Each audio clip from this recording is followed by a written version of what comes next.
Remy Selado itu encourage untuk ayo muda dan nakal nggak apa-apa gitu. Habiskan stok salah. Habiskan stok salahmu gitu. Anak muda itu kalau salah jangan diserang, kalau goblok jangan diserang karena memang masih muda gitu. Kalau tua goblok ya itu harus dihajar gitu. Itu berangkat dari kenapa dia sering nyerang generasi tua pas dia muda kan. Jadi kamu kok buka udah ayo bikin aja, habisin stok salah gitu. Nah, itu yang bikin semangat juga. Remy Selado.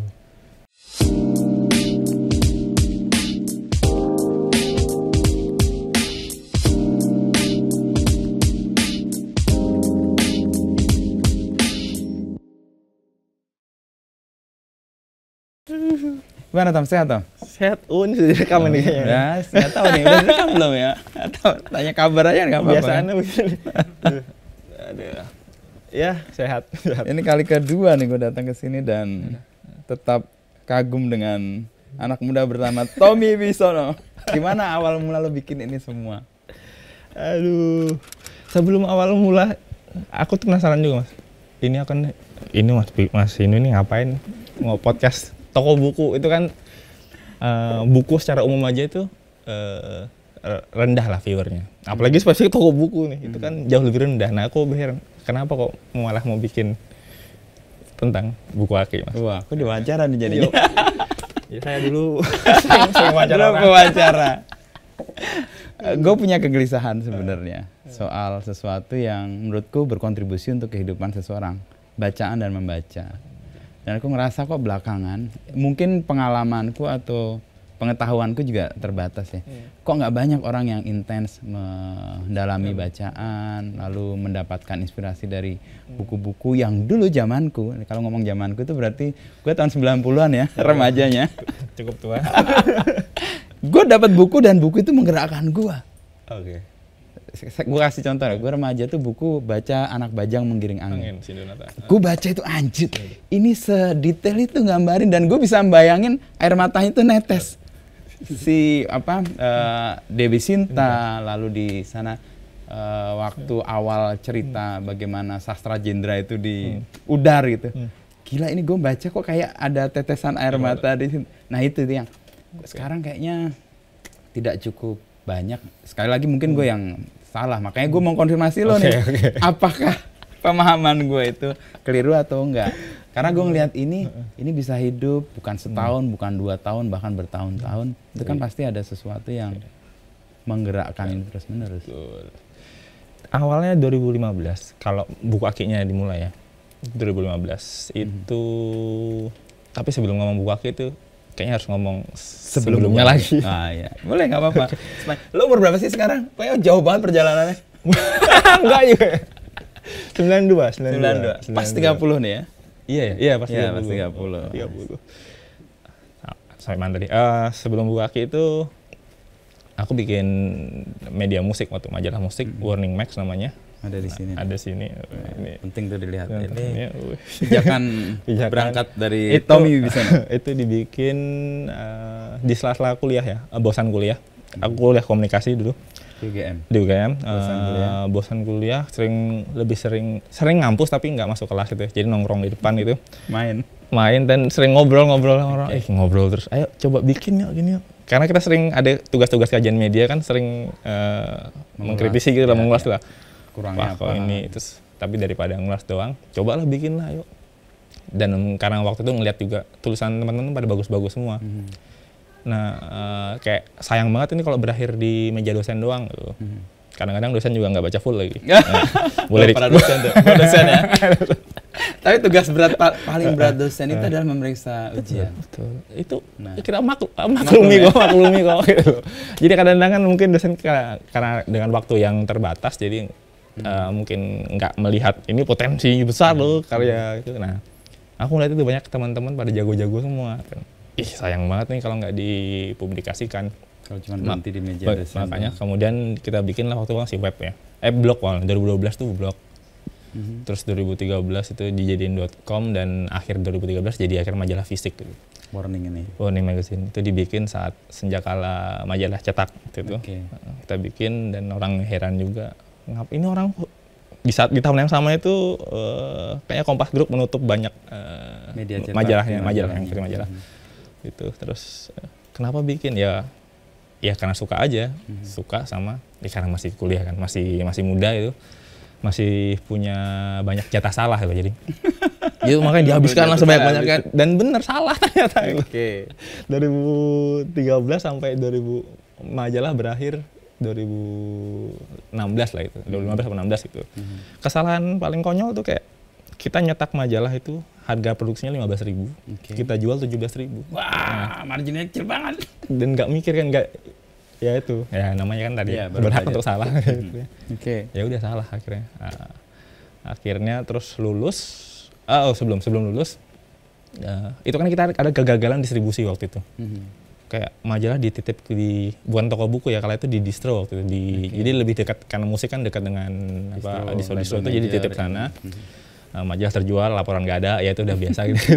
Terus, nah di tengah-tengah itu iseng upload buku-buku koleksi perpus kami. Jadi dulu di Warning itu ada perpus kolektif juga, yang akhirnya jadi kayak ini. Teman-teman jadi di Warning. jadi buku teman-teman itu dikumpulin. Nah karena jauh sebelumnya lagi aku, ya itu kalau ngomong soal mimpi tadi, ngebayangin pengen punya perpus kolektif deh itu, perpus kecil gitu. Tapi gimana caranya kalau dengan duit terbatas? Nah solusinya adalah itu tadi, orang bareng-bareng terus disatuin bukunya. Jadi kalau ngomong ini kepemilikan banyak sekali orang gitu. Jadi nah di situ sesekali tuh kita upload coba upload buku-bukunya, nyoba jual gitu. Ternyata laku. Di medsos waktu itu? Di Instagram. Oh langsung di Instagram. Okay. Nah karena kenapa bisa laku juga, mungkin kita termasuk yang generasi pertama mengaktifasi Instagram sebagai toko buku online. Dulu di 2015 tuh eranya Facebook semua. Ya. Nah terus kita termasuk yang awal tuh, jadi akhirnya mudah sekali kayak dan itu dibikin ya heran juga. Waktu itu harganya cukup mahal kita jual itu. Jadi karena bangga yang merasa buku-buku kita buku-buku langka dan buku-buku baik gitu kan. Keren lah kalau nempel dengan buku itu. Terus kerennya dapat itu. Dapat dijual kok laku. Yang beli waktu itu ya karena jaringannya Warning Max ya. Jadi banyak teman musik, jadi komunitas musik waktu itu basic. Ya buku-buku yang jual ya buku-buku politik, ya, sastra dan filsafat waktu itu. Banyak yang dekat dengan musik lah. Nah itu, terus 2005 jalan 3 bulan itu kayak kok rame, kok ada penjualan terus setiap hari. Gitu. Itu padahal buku-buku kolektif yang dari teman-teman yang udah pernah dibaca kan? Waktu yang khususnya yang aku beli sendiri waktu itu. Jadi yang memang punya. Jadi kan walaupun kolektif ada ini milik pribadi ke siapa. Nah, yang milikku sendiri yang dijual untuk kemudian jual mahal, untuk bisa jual satu buku bisa dapat 4 waktu itu. Saking mahalnya zaman itu. Terus karena banyak permintaan, kemudian beruntung aku di Jogja. Di Jogja itu punya banyak banget toko buku. Ya. Yang jauh lebih murah dari itu, dan ya itu akhirnya kita main ke toko buku, kita foto buku-buku yang kita suka, kita posting, terus kemudian diupload, orang beli. Ketika beli, kita balik lagi ke toko buku ambil, dan jadi gitu. Jadi kayak pemasar buat toko buku awal-awalnya. Iya, tapi tanpa menyebut si toko bukunya. Karena dulu nggak punya akses ke penerbit, jadi ke toko buku. Gitu. Jadi semua toko buku, jadi ada pertanyaan ini, gudangnya di mana ya? Oh, semua toko buku di Jogja gudang kami. Betapa besarnya toko buku ini. Semua buku akik ya, semua toko buku yang ada di Jogja adalah gudang kami. Jadi ada, nyari buku ini ada. Walaupun nggak ada itu, nggak ada. Ya itu tahun-tahun awal kan. Belum punya akses ke penerbit, sudah masuk tahun kedua, ketiga. Udah. Ingat apa salah satu buku yang mengagetkan untuk laku dijual dan kemudian, ini buku-buku filsafat ya waktu itu ya. Filsafat ya, tinggi ya. Buku-buku terbitan Resist Book kali itu. Jadi yang agak kiri-kiri gitu ya. Iya, agak atau mang kiri itu Resist kan. Enggak tahu itu disebut gimana, tapi boleh. Itu ada buku Bertrand Russell itu yang paling sering terjual. Karena judulnya kan provokatif sekali itu. Ingat banget salah satu buku terlarisnya itu. Judulnya Bertuhan Tanpa Agama. Oh, ini buku yang nggak mungkin masuk toko buku yang di sini.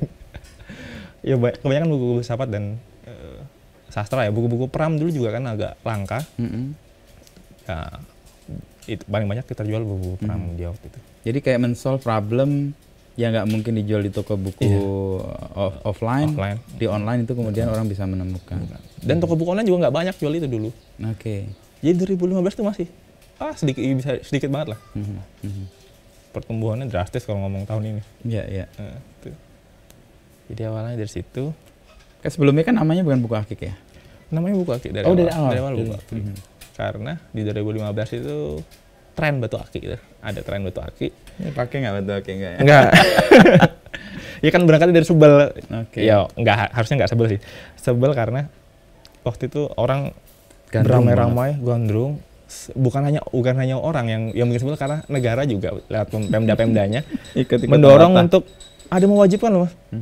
PNS wajib pakai batu akik. Kapan PNS wajib baca buku? Gitu. Oh, itu ada. Nah, jadi nama itu kita ambil karena kan akik filosofisnya ternyata bagus juga kan ya, batu mulia lah. Jadi ketika kita ambil buku akik jadi kayak semangat dan doa untuk memuliakan buku gitu. Ajakan untuk memuliakan buku. Ya gitu. Jadi dari bisa dibilang bentuk protes terhadap tren gitu. Dari 2015 kan berangkat dari koleksi buku, di-upload ke toko buku, foto, upload, lalu kemudian berkembang menjadi toko buku sendiri dan gudangnya di mana? Di Jakal kilometer 12 ya. Oh, sekarang ada gudang beneran. Nggak lagi ngomong gudang gua di seluruh toko buku di Yogyakarta. Nggak ada. Maksudnya gimana? Butuh ya tahapannya gimana tuh menjadi seperti ini? Jadi sampai kemudian penerbit mau naruh mendukung dengan sistem consignment dan atau ngasih diskon lebih gitu. Itu butuh berapa ya? 2 tahun kayaknya, Mas. 2017. Masih sebelum pindah sini. Ini dulu kita di Sturan waktu Sturan, ya. Sturan itu di kos-kosan kita. Itu terus kemudian pindah ke sini itu 2018 akhir lah kayaknya. Kalau nggak salah 2018 atau 2019. Tuh. Butuh 2 tahun itu. Terus karena waktu itu growth kita besar ya. Bukan omset, follower. Jadi Instagram jadi enak tuh ngajuin penerbit. Ini profil toko kami. Dan saat itu bahkan banyak penerbit belum punya akun Instagram tahun itu. Dia kaget. Hah? Punya akun Instagram? Oh bisa, ternyata ternyata bisa dibikin gitu. Okay. Nah ya dari situ terus kan penerbit masuk, satu penerbit masuk, diikuti penerbit lainnya. Ya seiring pertumbuhan di sosmed sih. Sosmed ya. Karena memang kita toko buku online basicnya. Toko buku offline ini baru 3 tahun, 2000. Persis pas di sini. Iya, bahkan pas di sini pun juga kita awal masih online karena memang sebenarnya nggak relevan toko buku fisik itu nggak efektif kalau ngomong hari ini ya, karena apalagi masyarakat sekarang kan dituntut yang serba efektif, efisien, serba cepat segala macam. Nah, toko buku fisik itu nggak relevan kalau untuk menjawab kebutuhan akan buku. Tapi kenapa tetap dibikin? Nah itu karena suka. Nggak tahu, aku belum nemu jawaban rasionalnya. Kenapa selain suka? Suka rasional sih kalau suka. Kalau suka banget nggak boleh dirasionalisasi. Atau nggak bisa dirasionalisasi biasa. Lu ditanya suka sama perempuan gitu atau kemudian pacar atau istri, lu suka kenapa? Bingung kita jawab. Nah itu. Ketika dirasionalisasi kayak terus mengada-ada tuh kayaknya. Kita menjelaskan sesuatu yang sebenarnya kita sendiri bingung kan. Karena rasa agak susah. Ya itu. Jadi ya udah suka akhirnya. Karena suka ya. Karena suka dan semakin belakangan ini aku lagi sering-sering baca buku tentang toko buku. Buku tentang toko buku. Itu jarang banget Mas ternyata. Buku tentang buku kan jarang tuh. Buku tentang toko buku lebih jarang. Termasuk ini podcast tentang penulis mungkin banyak. Podcast tentang toko buku baru pertama nih kayaknya. Karena kan ya viewernya rendah woy. Nah itu tadi. Jadi baca buku tentang toko buku banyak dapat insight dan yang semakin menyemangati itu bahwa nggak apa-apa bikin toko buku tuh emang itu hal yang penting gitu loh. Ya Utang Malaka juga bilang kan zaman dulu kan selama toko buku. Tapi bukan itu. Salah satu insight terbaik dari risetku tentang toko buku tuh ini tentang yang dijual toko buku tuh bukan produk utamanya bukan buku, tapi browsing experience. Oh iya benar juga. Kayaknya itu yang walaupun tidak dikonsep secara awal tapi itu yang memang kita jual di sini. Kenapa orang ke sini itu bukan mau beli buku buku kok. Walaupun dia pengen beli buku filosofi teras, dia nggak pengen buku, dia pengen merasakan browsing experience, karena ya itu mungkin dia dapat value-value lain ketika berkunjung sini. Itu sebabnya kenapa lo juga tetap memajang buku-buku yang sifatnya Nggak idealis, nggak laku, yang mungkin 4 bulan, 5 bulan baru laku, di samping buku-buku yang secara market mudah diserap. Itu insight dari browsing experience di toko buku itu ya. Itu yang harus nah itu sekarang job desk utamaku tahun ini itu gimana caranya bikin browsing experience membaca itu menyenangkan, semenyenangkan kayak ketika aku berkunjung ke toko buku. Dan umumnya kalau orang senang kan semua yang ada dalam dirinya muncul tuh. Nah, itu di buku yang tadi itu ada juga penjelasan soal itu. Oh gitu. Ya, toko buku yang baik. Buku apa itu menarik dari Impress of Good Bookstore. Persis Good ngomong kayak gitu. Jangan sudah baca nih. Itu ya bukunya ya. Jadi lihat kayaknya menarik. Gue belum baca tapi kok itu di Impress of Good Bookstore. I see. Toko buku di guys. Toko bukunya namanya Seminari Co-op di Boston kalau nggak salah tuh Pak. Yaitu toko buku yang baik itu bisa merefleksikan si pembacanya itu kayak tadi itu. Jadi bisa datang ke sini dan ini aku homey nih di sini nih. Ya, itu. Kan dalam perjalanan itu kan terdukung oleh sesuatu yang sifatnya bisa dihitung gitu ya. Misalnya kalau buka ini, kan lo effortnya gede ya. Tenaga, tempat. Kalau cuman buat fancy gitu aja dan nggak membawa manfaat yang ngomong clear bisnis lah. Lo bisa menemukan model bisnisnya gimana nih? Nah, itu. Pertanyaan sulit ini. Aku berani bikin toko buku fisik itu karena yakin online-nya sudah oke. Oh, udah jadi stabil ya. Agak bisa dibilang konyol, bisa dibilang naif atau apa. Kalau benar-benar memang ini toko buku fisik gitu. Sekeren apapun itu sulit, kecuali dia bukan bisnis utama. Seperti ditulis lagi-lagi di insight di buku ini. Jadi di Amerika juga gitu. The Good Bookstore mostly is secondary business for his owner. Ada core bisnis yang lain. Jadi itu. Dan nah kalau ngomong ini kita ya core utamanya kita online gitu. Tetap jual buku online. Nggak jual kue putu atau apa. Ada jual merchandise lagi. Merchandise tapi kan relate ke buku kan. Oke. Artinya buku sebagai pijakan di online. Itu akhirnya jadi harus yakin dulu itu stabil, baru harus berani bikin fisik gitu. Karena hampir nggak mungkin kayaknya kalau ini memang utamanya di toko buku fisik. Kalau ngomong kunjungan berapa sih kunjungan? Selama ramenya itu ya nggak bisa lah itu. Jadi utamanya maka harus penguatan online dulu baru bisa bikin. Itu hampir presentasi terbesar dari online itu? Iya, tetap secara bisnisnya penjualannya. Ini mungkin berapa paling 30% paling dari offline ini ya. Tapi kunjungan kan ada tren kan? Ada tren. Gimana ya, kalau tahun kalau ngeliat gitu? Tiba-tiba kalau liburan kayak gini ya, tiba-tiba rame. Rame pun akhirnya bingung juga kita. Ini terlalu rame kadang-kadang nggak tahu ini baik apa nggak gue sebut. Kadang kurang asik juga ketika itu crowded banget tuh. Karena kita tempatnya kecil kan. Terus kayak ya satu sisi senang kan karena pada penjualan, tapi dilihatnya itu kayak kurang nyaman atau kurang seperti yang lo bayangin gitu. Bayangin itu ya kita bisa santai dengan tenang di sini. Kan ketika ramai kan itu hiruk pikuknya tidak jadi tempat untuk santai menyendiri kan harusnya. Kalau sepanjang tahun ada tren di bulan apa ngikutin tren liburan kan? Di liburan iya, sama di event. Dia itu connect ke event. Jadi kayak misalnya ada JAV. Gitu. Itu otomatis itu langsung. Dan kelihatan lah ya kan. Wow, habis dari JAV ya ini pasti. Kelihatan apa? Ya kayak gini-gini lah. Kayaknya. Ini pasti dari JAV ini. Dari misalnya ada, dari Prambanan Jazz nih pasti ini. Jadi event itu nyambung ke sini pasti. Karena itu uniknya itu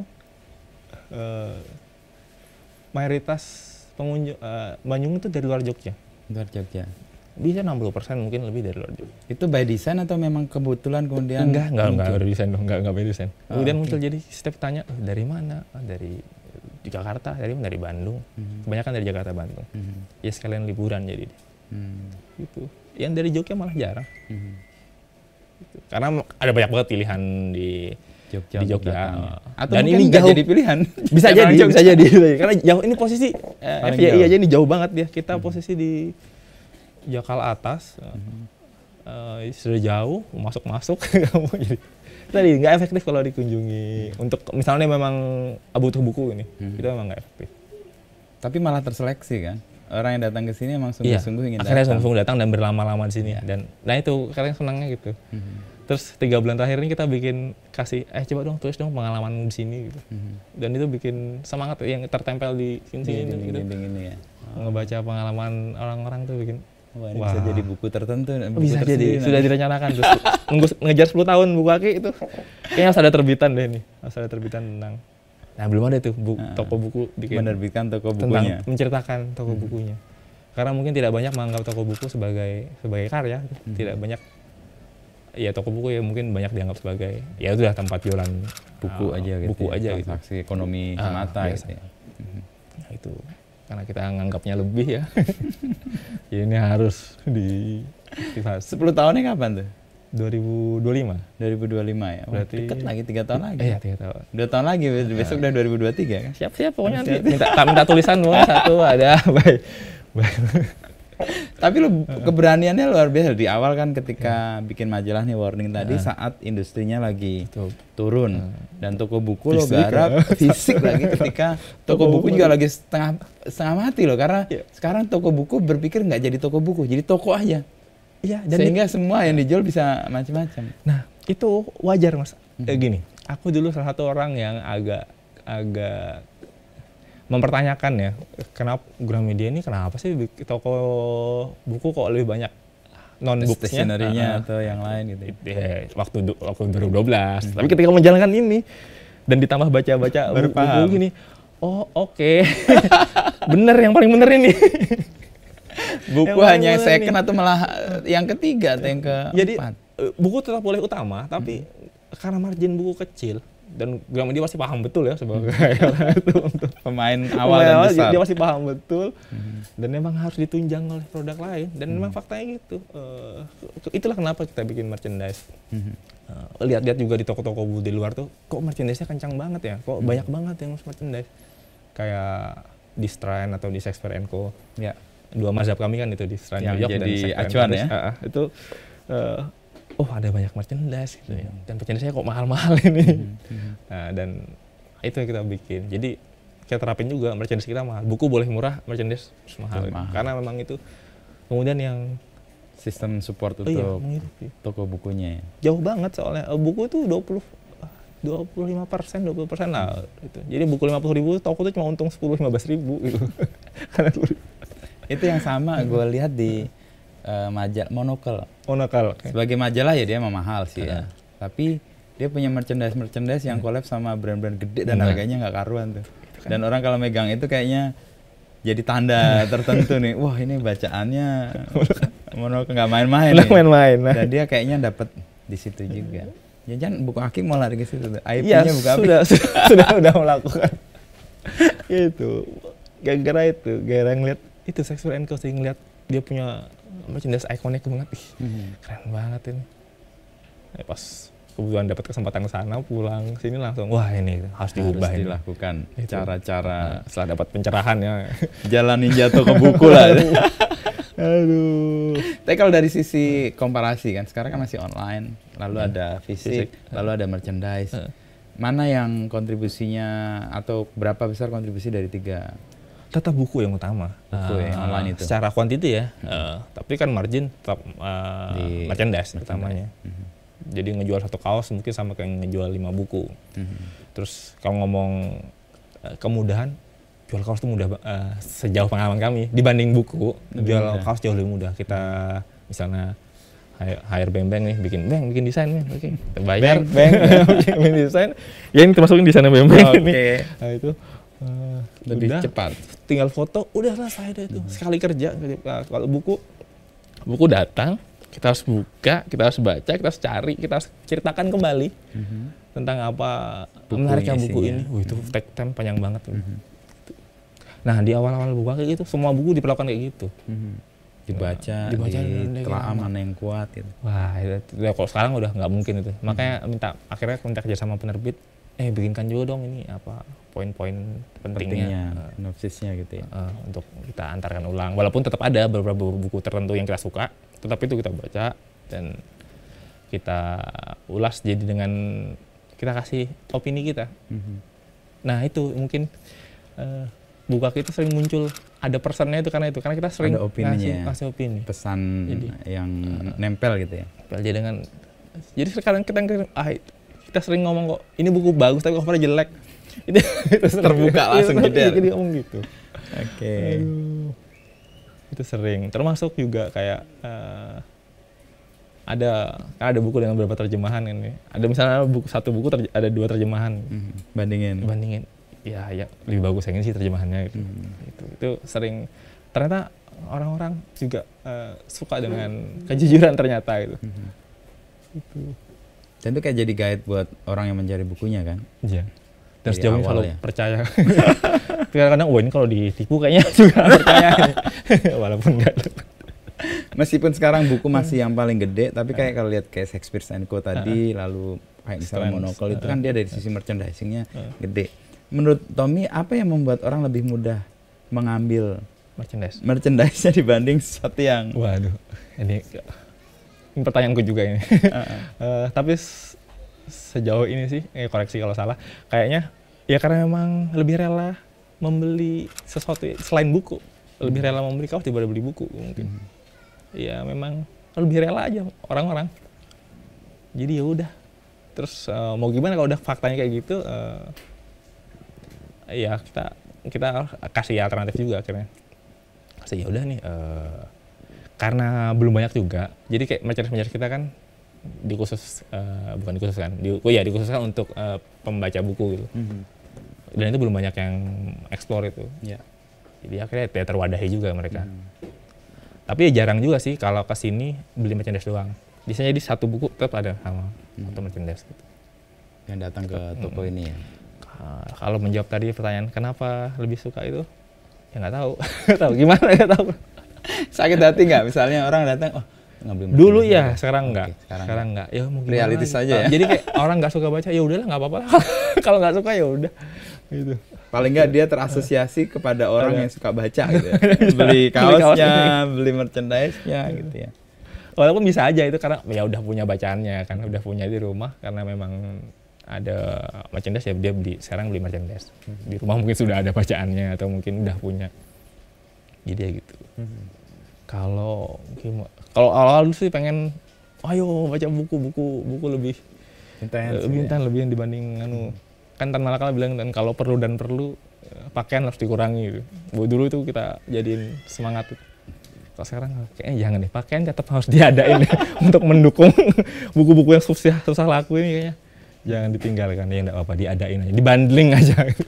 Jadi merevisi gitu. Tan Malaka ini. Rethinking Tan Malaka. Buku boleh diperbanyak tapi kaos juga penting. Ya disandingkan. Sana juga penting. Karena itu yang menghidupi untuk cetak bukunya. Tapi untuk lo sendiri di generasi yang ya lo milenial akhir atau malah zilenial ya kategorinya. 92 nggak tahu kayaknya masuk. Ya, masuk milenial.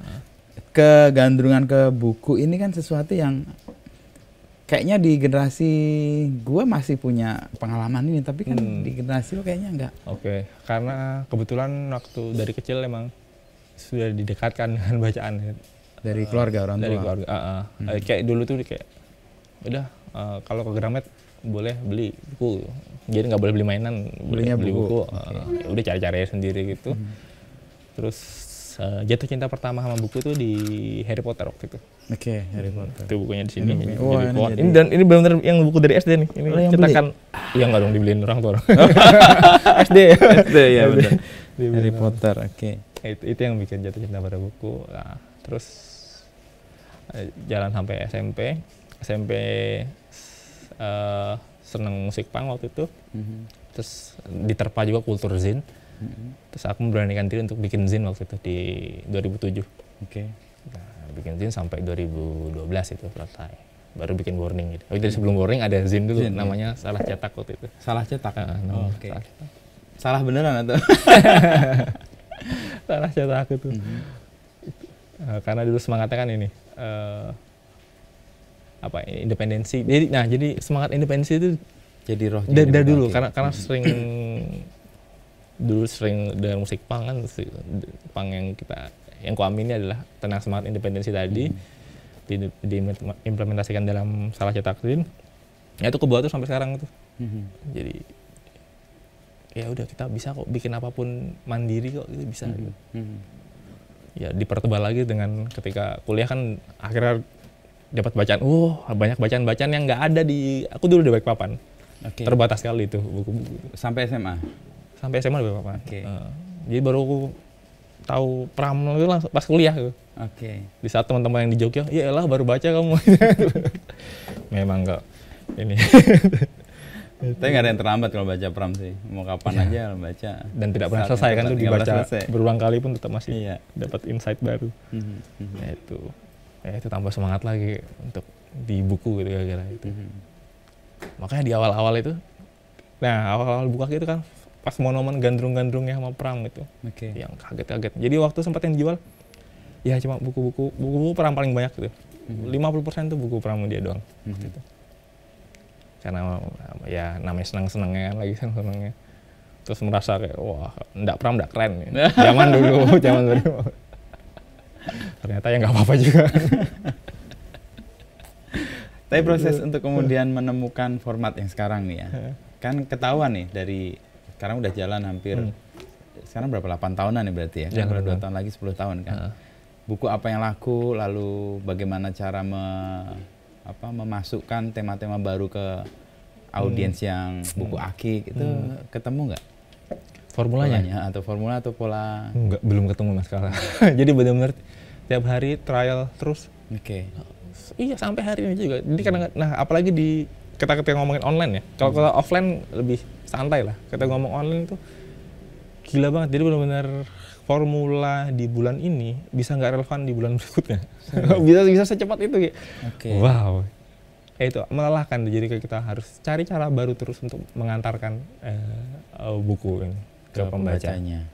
Jadi ketika 2015 mudah banget aku posting buku doang nih, terus orang datang dan rebutan. Nah ada momen rebutan buku 2015 itu. Jadi wah ini ada buku, orang rebutan. Wah sorry habis. Sekarang nih malah mencari rebutan orangnya, malah mungkin pola yang sama nggak bisa diterapkan. Nggak bisa diterapin itu. Itu berarti butuh kecakapan adaptif sama riset lah paling nggak, apa yang menjadi tren, menjadi relevan ke audiens itu. Makanya dan adaptasi itu gila susah banget. Apalagi sekarang TikTok kan itu sempat bikin frustasi gitu kan. beda lagi. Nah aku ternyata percaya setiap sosmed itu multiverse itu mas. Jadi buku akik di Instagram, buku akik di Twitter, buku akik di TikTok harus itu beda. Personalnya harus beda. Sempat kita pengen ya udahlah kamu tetap begini aja, terus ya nggak bisa adaptasi. Cara-cara di Instagram tidak relevan di TikTok pun sebaliknya. Nah itu kan gila itu ya. Gila kalau mau ngikutin semua. Tapi akhirnya bisa karena kalau kemudian ya udah dipercayakan aja. Aku nggak untungnya kita ada banyak tim-tim lain, teman-teman lain kan. Ya udah kamu aja yang TikTok, kamu kayaknya lebih muda deh, lebih bisa goyang-goyang. Lebih bisa menjiwai TikTok gitu. Jadi pas pertama ikut yang lucu gini, ketika aku tuh jadi pengen ikut handle semua hal walaupun enggak kan. Jadi pengen ikut juga gitu. Nah, ternyata masalahnya di aku sendiri tuh.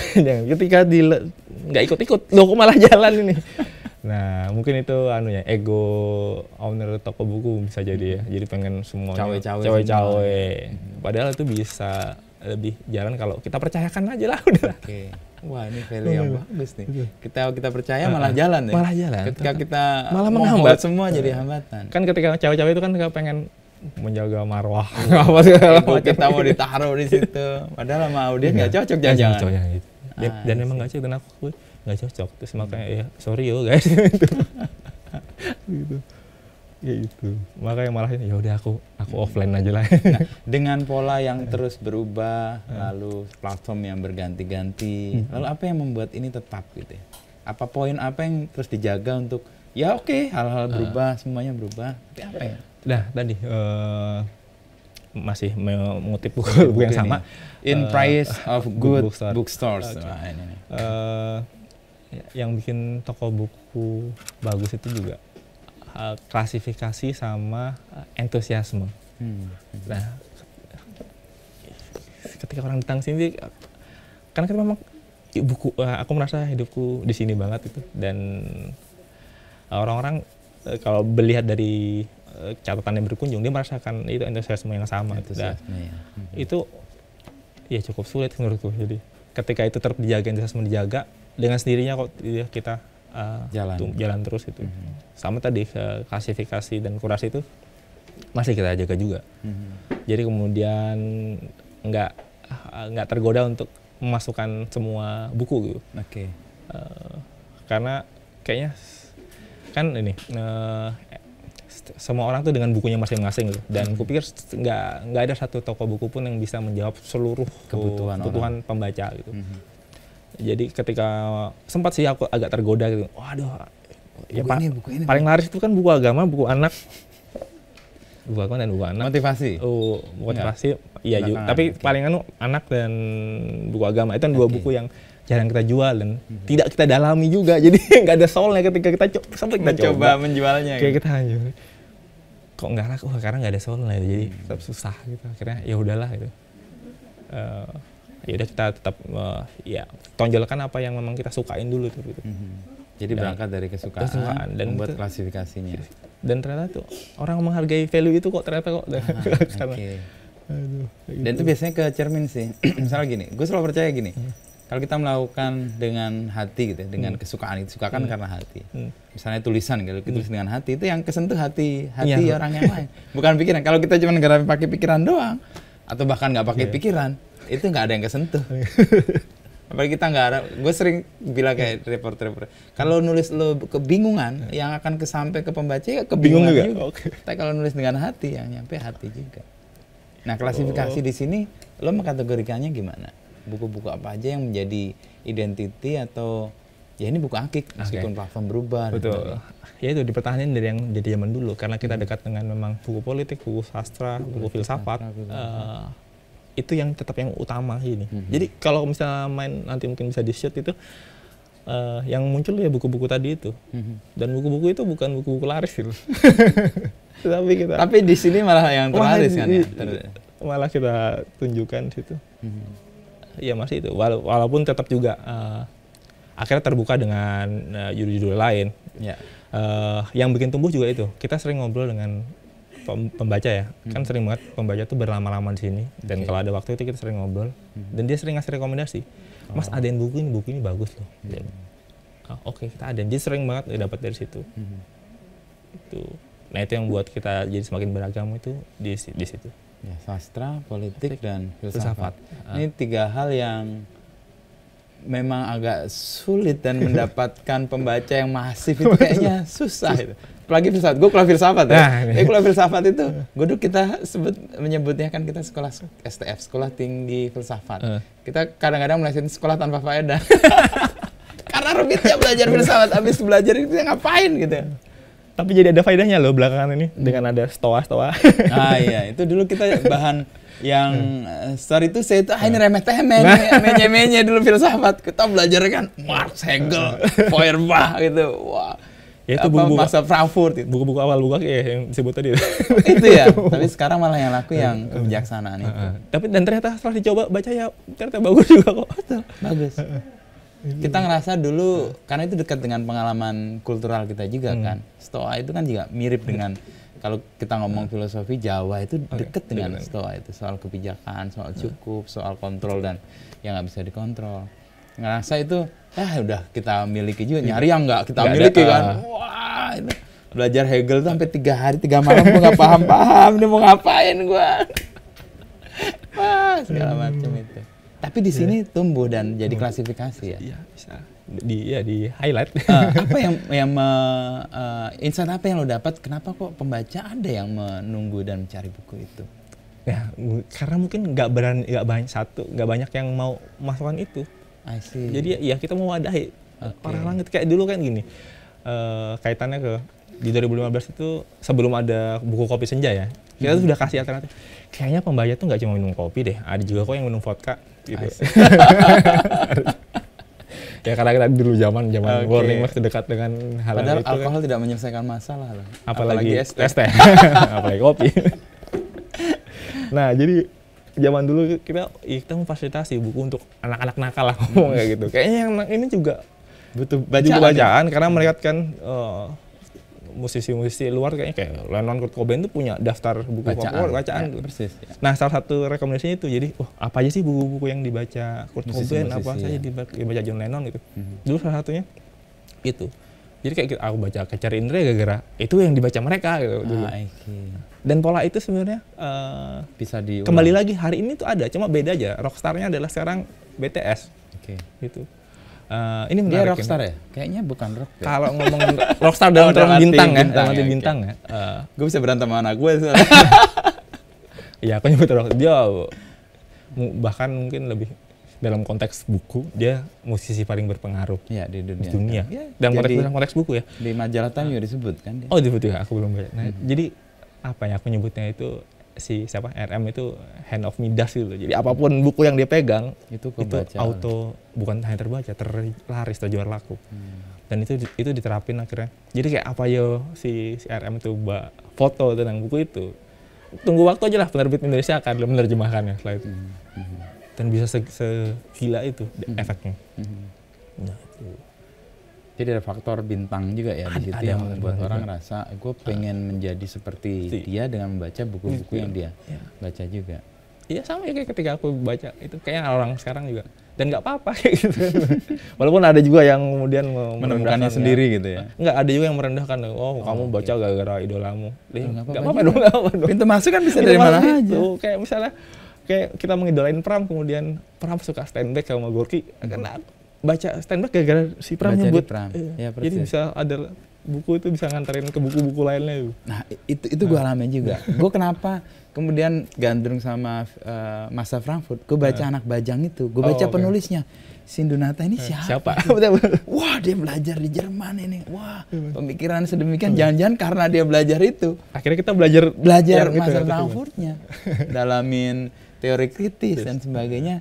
Karena pintu masuk dari sastra yang kita nggak anggap akan jadi pintu masuk ke situ. Sebenarnya pintu masuk mana aja sih? Bisa dari mana aja. Nah, itu. Dan sastra itu luas banget sih. Filsafat juga kan mirip-mirip sama politik sih.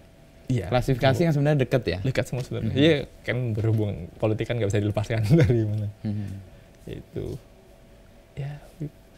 Terus buku-buku yang menjadi apa? Kalau di sini kan bisa mungkin dihitung. Atau mungkin nggak dibikin misalnya setahun ini apa yang bestseller, entah tema atau judul, dan kenapa itu kira-kira kok jadi bestseller. Nah itu kelemahan kami itu yang baru disadari ini kita mungkin kebanyakan di Jogja ya, mungkin kultur Jogja juga kita terasa kebanyakan rasa pakai perasaan nggak pakai data ya. Harusnya kan pakai data dong. Iya dong. Nah itu makanya baru tahun ini lah kita baru kepikir. Iya, kita tuh cara mengenal diri sendiri tuh nggak cuma dengan rasa, dengan data juga loh harusnya gitu. Akhirnya kita mulai nge-track tuh buku apa aja sih yang terjual berapa gitu dalam setahun terakhir gitu. Dan kalau diomongin sekarang aku lupa juga nggak tahu. Jangan-jangan malah jadi pintu masuk untuk orang kemudian kayak tadi kan bisa jadi bintang tertentu yang merekomendasikan buku Akik misalnya nanti 10 tahun buku Akik 10 bestseller buku. Jadi orang kan pengen baca, ini dibaca orang-orang di buku Akik gitu. Bisa jadi. Bisa juga itu nanti masuk ke tulis itu. Terima kasih ide-ide. Kalau ke customer ini kalian punya data juga? Data gimana maksudnya? Misalnya pembeli gitu kan. Kalau di marketplace kan otomatis tuh ada tuh udah. Jadi kita bisa. Oke. Tapi bukan kalian sendiri yang bikin? Enggak, jadi tinggal disediain marketplace untuk kita bikin. Sama kita thanks. Walaupun potongannya semakin besar semakin besar. Woi, yang anak bangsa tuh yang bukan nih. Dua-duanya sama aja. Anak bangsa atau anak bangsa lain ya sama aja. Anak semua bangsa lah. Sama aja, sama-sama besarnya potongannya. Tapi kemudian kita tahun ini bikin itu kartu keluarga itu. Itu kayak ya membership, tapi kita bungkus sebagai kartu keluarga. Jadi kita bikin kartu keluarga, kita gambar orang kita karena ini dibuka kan banyak senimannya. Termasuk Peng. Jadi kemudian itu kita bikin kartu member, tapi ada ID card keluarganya gitu. Dan ternyata ramai juga yang mau daftar gitu. Heran gue, kita jualan kartu ternyata ini. Dan itu nyelamatin pas pandemi. Salah satu nyelamatin kita pas pandemi. Kartu keluarga itu. Kartu keluarga. Jadi identity sebagai komunitinya bukan. Padahal itu benefitnya sebenarnya nggak banyak benefitnya, tapi mungkin itu jadi tanda kali. Wujud bagaimana dia mendukung kami ya, mungkin alasannya itu mungkin ya itulah kita pengen support ya. Support. Soalnya kalau ngomong benefit nggak terlalu menarik lah, cuma tambahan diskon 5%. Ya kecuali di gambar itu mungkin itu poin plusnya. Nah itu ramai itu berapa ratus ya? Ya 300-an. Oke. Dengan itu kalau lumayan itu membership tuh. Kalau dikategorikan membership, kalau di media itu kan ada 3 kategori umum. 1 tuh flyby, 2 loyalis, yang 3 fanatik. Jangan ini orang fanatik semua nih yang 300. Nah, nggak tahu itu klasifikasinya gimana, nggak tahu itu. Karena kalau dalam pola untuk membuat movement gitu, kepada yang fanatik ini kita mudah banget menggerakkan. Oh gitu ya. Misalnya kita cerita salah aja, jangan dia percaya. Saking fanatiknya. Kalau loyalis dia masih agak rasional, yang flyby sih nggak kena. Posisi untuk mengetahui customer sih kayaknya ke situ sih. Itu belum dianalisis itu. Tapi lu mengklasifikasikan buku ini kan tadi sastra, politik dan filsafat ya. Itu kan jadi utama ya. Utamanya ada yang lain juga ya. Oh, salah, musik yang utama juga. Musik juga. Musik. Karena berangkat dari tadi Warning Max tadi kan. Oh iya, anak punk juga. Independen dan anti rezim ya. Nah, salah satu yang menjadi keberatan banyak penerbit dan juga toko buku itu kan pajak ya, atau peran negara nggak ada tapi dia mintanya berlebih tuh. Kerasa juga pasti. Ya udah dipotong dari buku, dipotong marketplace juga itu kan, jadi kayaknya bayar banyak banget ini. Itu ongkir juga nggak ada. Dulu sempat ada subsidi ongkir dicabut kan dulu. Ya makanya heran juga kenapa nggak berperan ya. Saatnya bermusik lagi nih, kayak musik punk ini untuk menyuarakan ketidak berperanan rezim gitu ya. Tapi ini masih koleksi-koleksi teman-teman yang di sini. Iya, akhirnya koleksi Bu Waki gitu sekarang gitu. Jadi orang bisa duduk di sini membaca, nggak harus membeli. Nggak harus beli. Nah, itu harus beli. Makanya kita ada berapa? 5.000 buku bisa dibaca gratis di sini. Di sini, oke. Yang nggak gratis, yang nggak ada wifi aja. Gitu. Oh, ini kenapa unik nih wifi? Jadi pertanyaan banyak orang tuh, kenapa kita nggak dikasih wifi? Kenapa? Kok nggak kafe sih? Nggak ada makanan apa kan? Jadi kalau soal kafe, karena berangkat dari banyak banget kafe yang masang konsep book and cafe, tapi bukunya cuma 2 rak. Ya nggak apa-apa juga sih, itu bagus juga. Cuma kita nggak mau, kita ya kesini tuh karena mau untuk buku gitu. Bahwa ada kopi, ya ada juga, tapi kita bukan kafe. Kalau mau minum kopi ada, bahkan kita bikinnya self service itu. Karena malas juga sih. Lebih remet juga karena layanannya dan sebagainya. Jadi ada silakan, dan ternyata ya nggak mau aja kok bikin self service akhirnya. Dia bikin sendiri. Yang kedua tadi apa tadi ya? Tadi aku bilang apa? Buku gratis nggak ada wifi. Karena ya ini udah ada 3.000 gratis, loh, masa masih minta wifi gitu. Jadi akhirnya bukan tempat untuk berinteraksi dengan dunia luar. Jadi ya udah di sini baca buku di sini gitu. Waktumu akan habis tanpa harus membuka wifi. Ada 5.000 loh, ini bahkan sampai kamu mati pun nggak akan selesai gitu. Ya akhirnya kecewa, ada yang kecewa kemudian, wah kok nggak ada sih ini wifi-nya, kemudian pulang. Ya nggak apa-apa, tapi juga banyak juga yang menghargai itu. Ada yang bahkan dari pagi datang, ya udah dia bikin kopi sendiri, ambil buku, pulang aja udah. Nggak ada gitu. Dan kategori itu lumayan banyak orang-orang yang seperti itu. Belakangan lumayan. Ya seiring banyak yang muncul di sosmed ini, itu banyak. Jadi heran juga, ini serius bisa baca gratis? Ya bisa. Karena tadi itu berangkat dari mazhab toko Waki kan yang di Eropa sana, dia nyediain juga perpus. Dan ternyata perpus ini jadi value lebihnya juga untuk toko buku. Karena koleksi kita banyak banget ya. Cukup langka ya, cukup lengkap lah itu. Dan ini kayak pembeda dengan toko buku pada umumnya sih. Toko buku kan bahkan nggak boleh buka plastik. Ya. Ini kita baca sini. Ini mau dibaca seharian juga boleh ya. Dan lebih lengkap perpusnya dibanding yang dijual kalau ngomongin judul ya. Judul mungkin ini kita ada 5.000, judul mungkin cuma 2-3 ribu lah. Lebih lengkap sini. Banyak buku-buku out of stock yang tersedia di sini. Kayak kemarin ini pas Remy Selado meninggal kan, ada yang sini, ada yang bertanya, ada buku Remy nggak? Ada, cuma dikit yang lengkap di sini. Nah itu kan nggak banyak tuh Remy Selado tuh di buku, nggak dicetak lagi gitu. Nah ini agak sebel juga dengan kultur di sini ya. Kayak tunggu orang meninggal baru orang cari tuh. Itu kejadian kalau Pak Sapardi beda ya. Pak Sapardi kan memang udah terkenal dan ketika dia lewat tetap semakin itu tinggi. Tapi banyak penulis yang kok nyarinya tunggu dia mati sih gitu. Atau nggak sadar dia ada, setelah meninggal dia baru ternyata ada orang ini ya. Gak tahu. Karena orang meninggal kan biasanya ditulis obituary kan. Dan biasanya insightful banget tuh. Atau hal-hal yang sifatnya buat ini orang hebat banget ya, kok gue nggak tahu ya. Bisa jadi karena itu juga sih pemicunya. Jadi orang kan kayak terinspirasi lalu gue pengen tahu lebih dalam nih orang ini yang tadinya gue nggak tahu. Bisa jadi gitu. Berarti yang kalau mau disalahin berarti bukan itunya. Berarti kenapa banyak orang selama ini lebih senang bikin obituari dibanding yang lagi hidup living artisnya? Karena bikin obituari kalau udah masih hidup bisa dipidanakan. Ya apa lah bukan obituari apa ya sanjungan cerita atau gitu apa. Ya. Itu mungkin lu kan belajar jurnalistik ya. Biasanya kan kita malas memuji-muji orang kan. Ketika dia masih ada gitu. Dan biasanya setelah meninggal baru kita melihat orang itu kayak tanpa celah gitu ya. Dan biasanya masih sisi-sisi baiknya sih. Ya sih, ketika ada yang meninggal ada hal buruk yang mati. Iya, bahkan kan ikut mati tapi yang baik tetap dipelihara. Oke, betul. Itu pentingnya juga mungkin. Nggak tahu ini baru kepikiran sih. Tadi kan ada tokoh misalnya John Lennon baca buku apa, Kurt Cobain baca buku apa, misalnya siapa BTS baca buku apa. Itu akan menjadi pintu masuk juga untuk orang mencari sih. Dan itu keluasan pintu masuknya menjadi banyak kan. Iya, dan itu sering kita terapin. Itu kita mau bikin list, jadi ada list. Ini loh list bacaan Lennon, ini loh list bacaan ini. Itu orang-orang besar yang agak jauh sih. Kepikiran nggak orang-orang Indonesia yang sudah, menjadi Itu sudah sering kita bikin di sosmed waktu itu. Jadi mana sih rekomendasi buku-buku favorit kalian gitu. Nah, sialnya, bukan sialnya. Sial apa enggak? Sial atau enggak saya nggak tahu. Penulis kan manusia membaca ya. Faktanya itu nggak banyak loh penulis yang juga membagikan bacaannya di sosmed itu. Dengan banyak pertimbangan ya mungkin juga kayak ngapain nggak keren-keren banget juga pembacaannya gitu. Makanya dia nggak mau membagikan. Tapi itu padahal penting banget loh.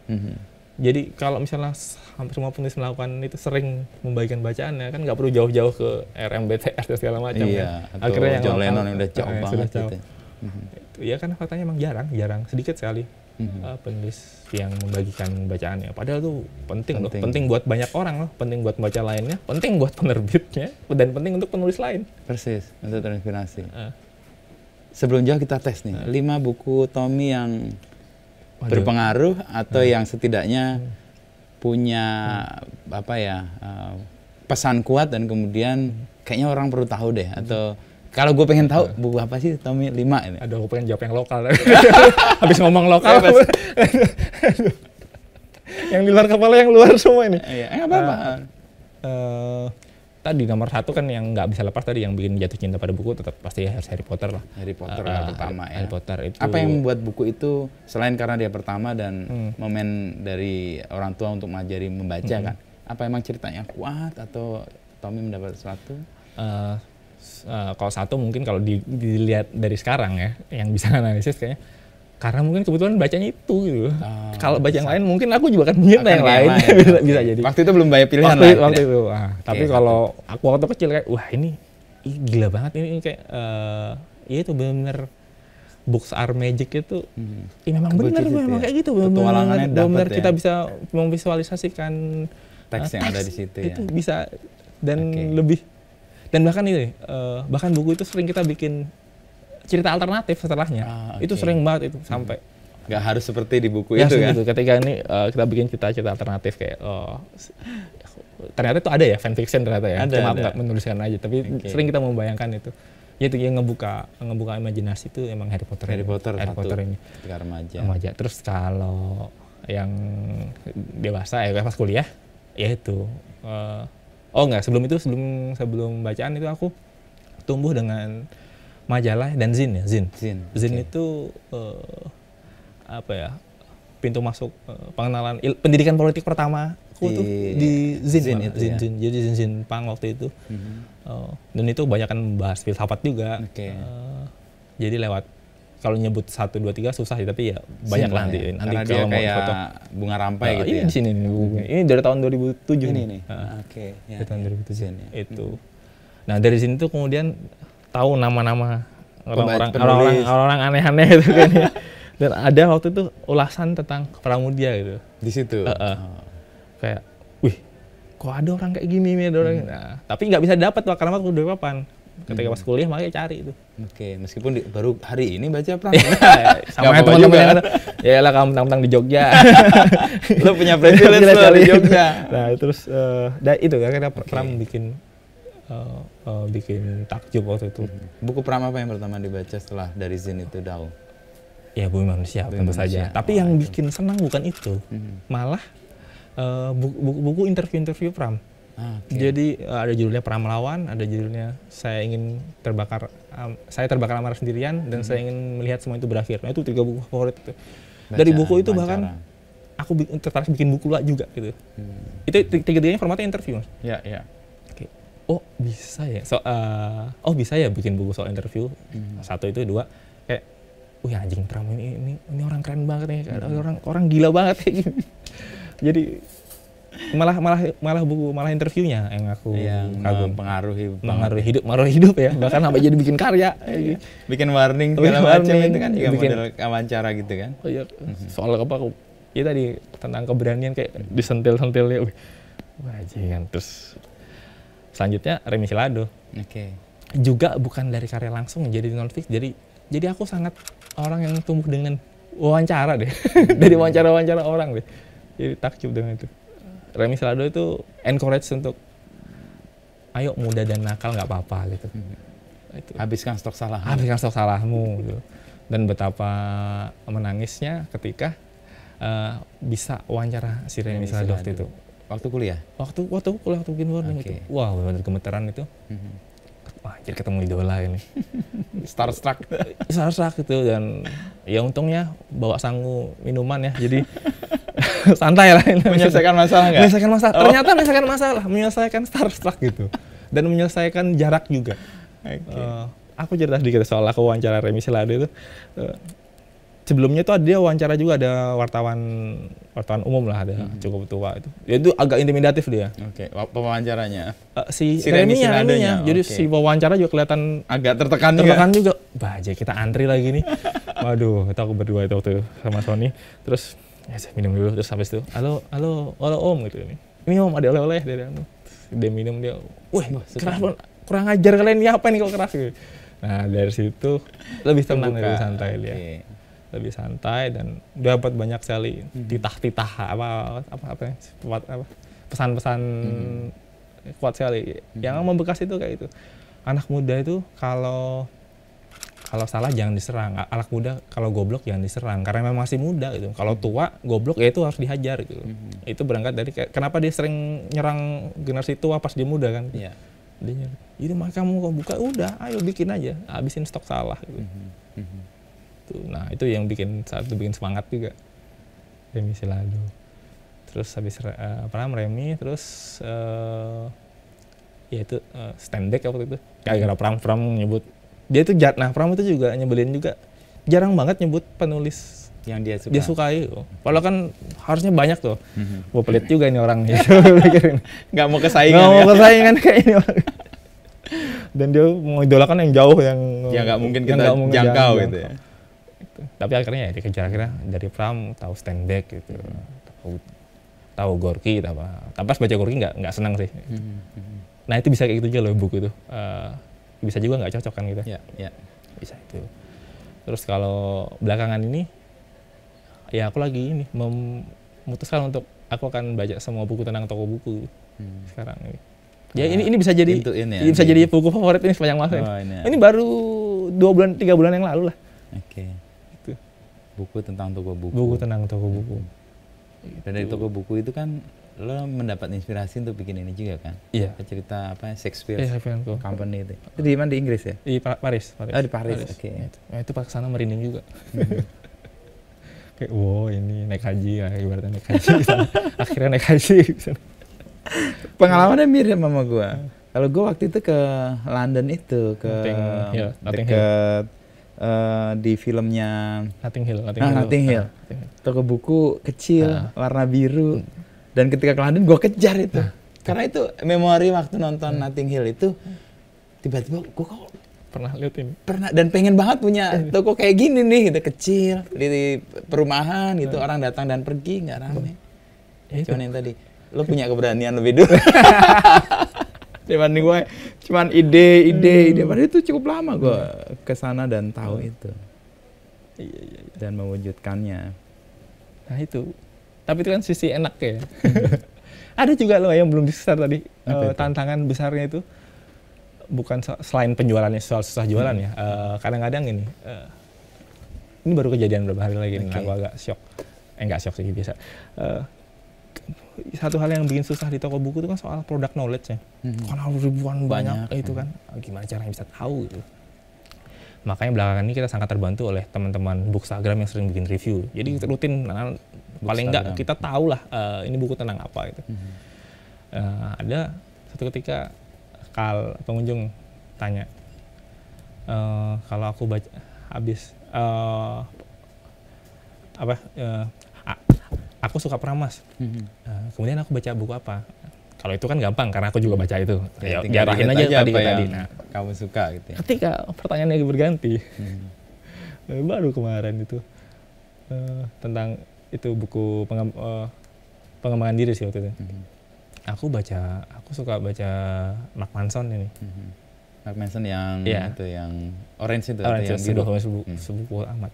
Terus aku bisa baca buku apa ya? Lah itu kan agak shock juga. Karena itu jenis buku yang jarang aku baca juga. Walaupun akhirnya aku baca ya buku itu. Akhirnya repot untuk menjawab. Wih, apa yang diarahin kemana ini akhirnya itu. Tapi beruntung ada banyak orang, kemudian minta tolong yang lain. Ini baca apa? Kemudian diarahin ke buku lainnya, ke buku Mathai atau segala macam itu.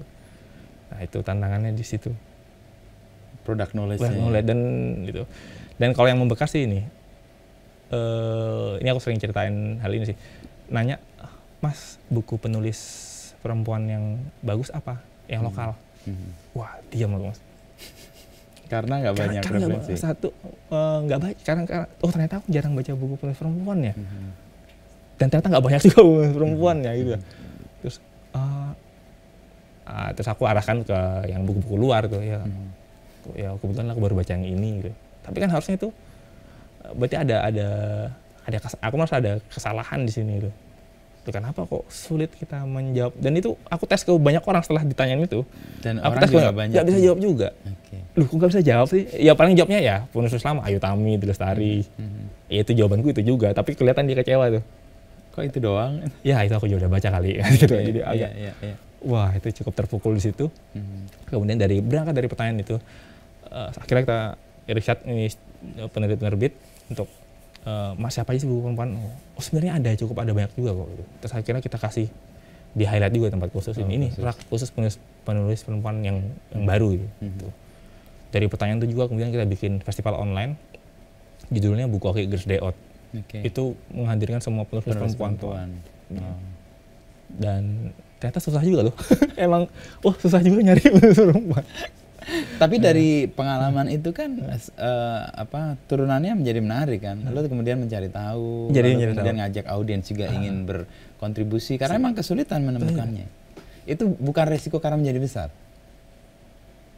Kalau dulu waktu awal-awal kan lo product knowledge-nya kuat banget nih. Apa yang lo baca, apa yang lo tahu itu relate banget dengan promosi lo. Sekarang kan menjadi besar. Resiko menjadi besar. Resiko ya belum besar juga ya, resiko bertumbuh ya. Mungkin ya enggak.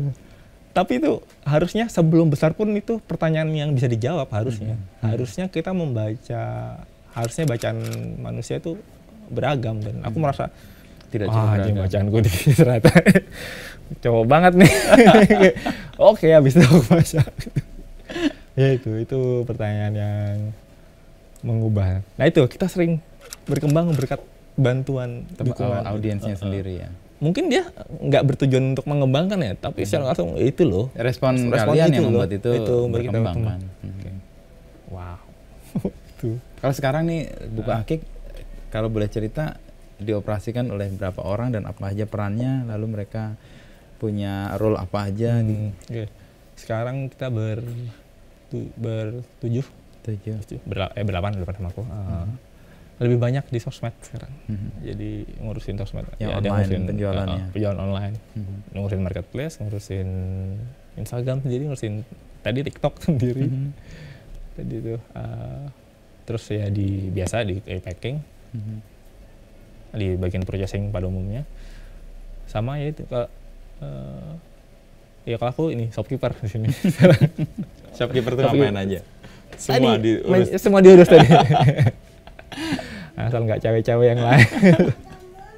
Itu sekarang itu. Dan selain buku Akik kan juga ada sebenarnya nggak cuma buku Akik di unit di sini. Ada penerbitan juga, yaitu Warning Books itu nerbitin buku-buku ini. Ya, yang bukunya Titah ya. Tadi mana bukunya Titah? Buku paling top dari Warning Books.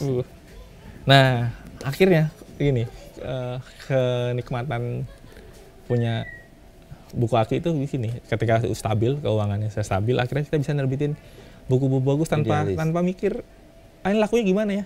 Ya udah, terbitin aja.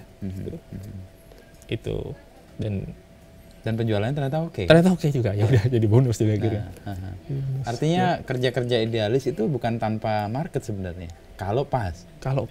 Ya. Kalau kita udah save juga sebenarnya. Nah, kayak nomor satu itu deh. Kalau belum save kita nggak bisa idealis juga. Kadang-kadang gini, kebanyakan ya. Ya mungkin kita kita dulu juga, dulu aku bikin itu, ya udah pengen nggak mikir laku atau enggak itu salah juga bener. Jadi ya Pram itu juga menyadarkan juga soal kemandirian ekonomi. Itu karena jadi kemandirian ekonomi itu penting. Nomor satu tuh malah kemandirian ekonomi. Ketika sudah mandiri ekonomi, bisa yang lain. Bisa suka-suka hati, bisa seenak kayak nerbitin apa aja. Seenak yang ngedisplay buku-buku nggak laku. Itu ketika udah mandiri sistemnya. Itu di filsafat ada pepatahnya. Primo vivere deinde filosofare. Lo bisa berfilsafat ketika perut lo kenyang. Lo ekonomi mandiri dulu. Ini kan tercermin di buku ini. Ketika lo secara finansial oke, berani nerbitin buku yang secara mungkin nggak mikir market laku. Tapi ternyata ada marketnya kan. Tapi bisa melakukan itu karena lo udah merasa aman juga kan. Iya juga sih. Itu di media juga dilakukan. Misalnya gini, di pendiri Kompas kan Pak Yakob tuh. Lo bisa independen kalau bisnis lo independen. Kalau bisnis sehat, lo nggak bisa ngomong mau ngapain independen, tapi bisnis lo tergantung atau bahkan nggak bisa ada bisnisnya. Itu salah satu yang pijakan yang kami juga berusaha keras untuk mewujudkan itu secara ekonomi aman, baru mikir yang tanda petik daki-daki gitu ya. Sialnya kebanyakan kan lupa itu kan, karena merasa wah daki-daki dulu dan anggap jualan tuh kayak apaan sih, jualan banget. Itu banyak lah itu dipikir. Jualan banget sih. Iya kalau nggak jualan banget nggak bisa. Tapi emang harus ada keseimbangan sih. Itu yang kemarin kalau gue belajar gue pernah diundang ke salah satu gue sebut British Council. Waktu itu soal social entrepreneurship. Ada 3 pilar sih. Titah ada di situ deh.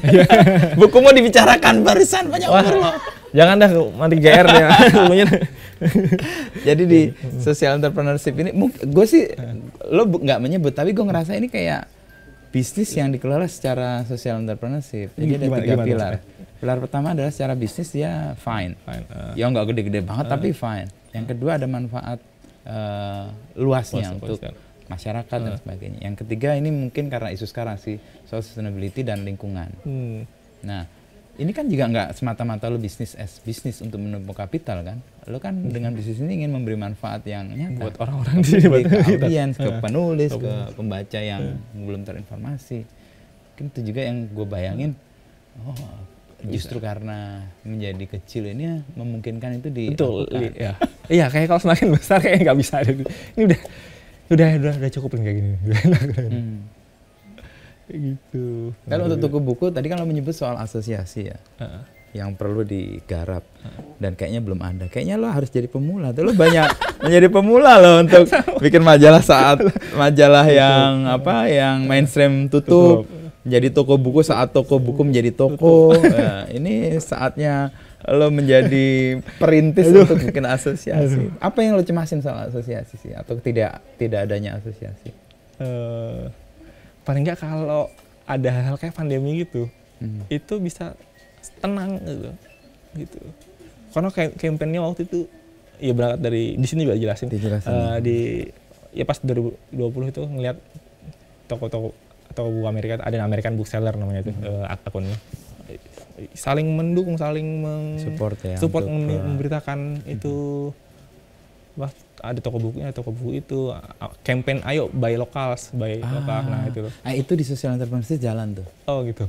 Di London itu ada namanya buy Saturday sale Saturday atau apa. Jadi dia merekomendasikan tempat-tempat lain yang dia nggak jualan dan sesama yang punya misi sama. Misalnya dia social entrepreneurship, jadi dia buy social. Jadi dia mempromosikan unit usaha lain yang menggunakan semangat yang sama ke audiens. Dia nggak akan ngerasa kehilangan audiens. Betul. Nggak masalah kehilangan. Gara-gara pandemi, gara-gara ngelihat itu di Amerika itu kayak gitu mereka. Itu kita lakukan, kita posting nih. Hey, ayo berpindah. Kita bukan buy lokal waktu itu. Ayo berpindah-pindah toko buku. Kita share itu. Kita screenshot. Itu di tahun 2020 itu. Kita screenshot banyak banget toko buku. Ini loh toko-toko buku lainnya gitu. Ada 40 toko buku kayak kita sebut di sana. Nah, itu pembaca senang juga, ada referensi ya. Oke, tambahan. Sialnya lagi, kok nggak tidak sesuai bersambung tidak berlanjut, tidak bergantian ya. Yang lain tuh enggak ya. Ya udahlah. Itu pentingnya asosiasi menjadi nyata kan. Jadi ada kesepakatan di antara para toko buku untuk buy sosial itu juga kesepakatan. Jadi mereka ada community atau mungkin juga namanya asosiasi yang mengatakan buy sosial. Jadi lo kalau misalnya dia punya produk makanan gitu, tapi orang kan butuh baju juga. Dia kasih tahu lo kalau mau butuh baju, ini lo ada toko social entrepreneurship yang menjual baju dengan semangat ini. Lo butuh bacaan, ada lo toko buku yang punya itu. Nah itu sempat ya, tapi nggak tahu kenapa belum bisa ya, mungkin belum ketemu caranya. Salah satu ide lain untuk mewujudkan itu, kita pengen bikin sebenarnya Jogja Literasi Map tuh. Jadi ketika kita berkunjung sini, itu orang bisa ngambil. Ketika kebuka kaki ini, aku bisa kemana lagi ya? Jadi bisa literasi tour itu loh. Karena memang sebenarnya sudah jadi tempat wisata juga loh, tur literasi di Jogja. Karena banyak banget itu. Tapi belum sanggup aja ngelolanya. Siapa tahu Kompas mau. Datanya udah ada ini. Cuma tinggal ayo diwujudkan dan dicetakin. Literasi festival atau apa namanya tour? Jogja map. Jadi paling enggak itu sudah dilakuin di seni rupa. Ada Jogja Contemporary Art Map. Pas ada acara Jog atau apa biasanya mereka. Kan ada itu. Dia bisa orang kemana habis lagi? Dari sini. Nah, di buku belum ada. Ada berapa toko buku di sini? Yang model banyak. Buku dan penerbit ya itu 20-an, 50 ada lah. Buku dan penerbit gede banget. Kita mulai asosiasi dari itu aja. Let's say misalnya 20%-nya aja lah. Ada terlibat, misalnya saling mempromosikan. Nah itu yang gue temui waktu, ini pengalaman juga sih, waktu itu kebetulan ke Tokyo ya, ada satu hari gue kosong, terus gue jalan ke salah satu toko sepeda. Menariknya toko sepeda itu mempromosikan toko sepeda yang lain. Dan kedai kopi yang lain, karena biasanya sepeda dekat itu kan. Oh di sebelah sana ada loh. Kalau kamu butuh sesuatu yang sifatnya beda dari sini, ini datang ke sini. Dia ada mapsnya, bener-bener maps. Jadi kita dikasih tahu jarak berapa kilometer dari situ. Nah itu mungkin bisa jadi pola tuh. Bisa jadi ngembangin. Tuh tinggal ini. Siapa yang mau mendukung aja nih? Nah, kita cari sponsor kalau gitu. Atau nggak sponsor, cari tenaga yang mau berpikir dan bekerja untuk itu. Sama kan belum tentu juga mau kan toko misalnya kami mau menyediakan gitu. Belum tentu toko buku lain mau kan menganggap itu bentuk kesepahaman sih. Ketemu untuk merasa bahwa kita harus support tuh. Kalau enggak kita akan. Nah, gini pertanyaan dasar gue untuk kemudian mengajak orang. Apa yang lo cemaskan kalau asosiasi nggak ada? Tadi ketika ada sesuatu hal besar kita nggak punya pijakan, nggak merasa sendirian. Itu serem lah merasa sendirian. Kayak pandemi itu juga takut juga pas pandemi itu. Itu satu, Armada udah lewat. Yang lain apa? Ini pertarungan. Ya itu, yang terjadi itu belakangan itu semua toko buku saling membanding harga. Banting harga. Buku tuh marginnya udah kecil, dan lu banding harga, wow, gila. Dan yang ini mungkin kurang menarik untuk dibahas, tapi toko buku itu sebenarnya aku bisa ngomong ini bisa jadi senjata toko buku, mengingat persaingannya itu bukan hanya sesama toko buku, tapi juga sama penerbit. Jadi ada banyak banget sekarang penerbit yang kemudian menjual produknya sendiri langsung direct to customer. Nah, ketika menjual langsung, kan dia bisa leluasa ngepangkas diskon toko buku dong gitu. Jadi akhirnya bisa langsung lebih besar. Dan toko buku tidak mungkin bisa bersaing dengan penerbit. Nah, itu terjadi kan karena nggak ada yang asosiasinya, kan nggak ada yang ngatur, nggak ada harga minimum misalnya. Jadi semuanya akhirnya membanding harga. Dan ya kita sempat ikut-ikutan juga, tapi belakangan udah nggak apa-apa lah, kita mahal aja. Jangan diskon juga. Tapi kalau asosiasi terbentuk, menurutku itu langkah yang bagus sih. Meskipun mungkin nggak langsung punya hasil ya, tapi setidaknya suaranya kan menjadi lebih lantang kan. Ada berapa? Setidaknya kayak promo tadi, kan nggak buka kaki sendirian. Kalau asosiasi misalnya ada 10 aja, 10 saling mempromosikan itu, gaungnya akan beda, audiensnya akan tambah yang lain. Iya, banyak loh. Ada mimpi lain nggak Tam soal buku dan toko buku atau penerbitan dan sebagainya yang belum? Ini udah wujud mimpi. Udah terwujud sebenarnya. Tadi kan pengen punya purpose udah centang. Sekarang sih pengen ini nge-encourage teman-teman yang terlibat di sini untuk berani bikin karya. Karena ingat loh, kita sudah punya privilege, nggak usah mikir, udah tahu cara bikin bukunya, tahu cara jualannya, apalagi ini tunggu. Sekarang berkarya. Sekarang udah, kamu bisa ada shortcut-nya lah ya. Iya, ada shortcut. Jadi shortcut itu aku hadirkan untuk semua teman-teman yang, jadi zaman dulu anak-anak punya kesusahan mempromosikan karya, udah kamu sini terbitin, udah nggak usah mikir apa-apa, kita bisa terbitinnya itu. Jadi pengen encourage lingkungan sekitar untuk semuanya berani bikin karya. Doakan aja supaya ekonomi dan ya itu dasar basic untuk menggarap produk idealis itu bisa dilakukan. Karena itu ide filosofari tadi. Kan kalau ngomong mimpi tadi itu, karena itu yang dilakukan si Shakespeare & Co. Paris itu. Dia kan keren bukan karena penjualannya banyak, tapi kemudian berdampak, dia berani nerbitin Ulysses-nya James Joyce itu saat orang-orang nggak berani nerbitin, dia jadi titik temu penulis hebat gitu. Nah, dan itu yang sekarang kita pengen lakuin itu. Sudah jalan sih, tapi kita pengen semakin kencang lagi. Ini rumah untuk penulis dan pembaca. Kita jalankan yang paling dekat asosiasi sama Jogja Literasi Map ya. Kalau asosiasi kayak masih terlalu ngawang gitu. Tapi yang Jogja Literasi Map ini kayaknya itu sangat dekat, realistis kok itu. Ya, karena datanya udah punya nih, tinggal kita nggak bisa bikin peta, susah ternyata kemarin nyoba bikin, susah ya bikin peta ya. Butuh litbang Kompas nih. Wah, sejam lebih nih. Gue mau nutup dengan kutipan ini dari tadi, mengganggu mata gue nih. Buku adalah teman duduk yang tidak akan memujimu dengan berlebihan, sahabat yang tidak akan menipumu, dan teman yang tidak membuatmu bosan. Dia adalah tetangga yang tidak menyakitimu. Dia adalah teman yang tidak akan memintamu mengeluarkan apa yang Anda miliki. Al-Jahiz itu. Al-Jahiz. Dan ini confirm sih, buku adalah teman duduk yang tidak akan memujimu dengan berlebihan ya. Sahabat yang tidak akan menipumu dan teman yang tidak akan membuatmu bosan. Betul. Kalau bukunya tepat juga. Kalau bukunya tepat. Nah, perjalanan menuju buku tepat itu masing-masing berliku ya. Berliku. Tapi untuk menuju buku tepat kan harus selesai dibaca dulu. Kalau belum selesai baca udah ngerasa belum tepat kan ya, atau nggak tepat nggak bisa. Ya kalau menemukan yang tepat bisa ke buku kaki ini tepat. Hard selling banget. Tapi apa? Ini memang tempat yang kalau ke Jogja sekarang jadi salah satu rujukan selain main ke Pamungkas 14, main ke teman-teman seniman di selatan, ya, buku akik sering aku rekomendasikan ke teman-teman yang kalau ke Jogja. Terima kasih. Karena aku menemukan kegembiraan di sini. Dan kegembiraan adalah obat segala penyakit. Termasuk kalau nggak punya duit. Aduh. Tapi soal rekomendasi itu penting loh, Mas. Aku rekomendasi tempat ini ya. Aku sering ditanya dan dituduh habis uang berapa buat bayar mereka yang kayak misalnya Mas Wisnu misalnya ngeposting gitu, bayar berapa tuh? Bayar berapa? Mas ini malah yang bayar. Iya, dia beli merchandise. Ya atau dengan siapa tokoh-tokoh lain lah kayak itu dia harus bayar berapa gitu.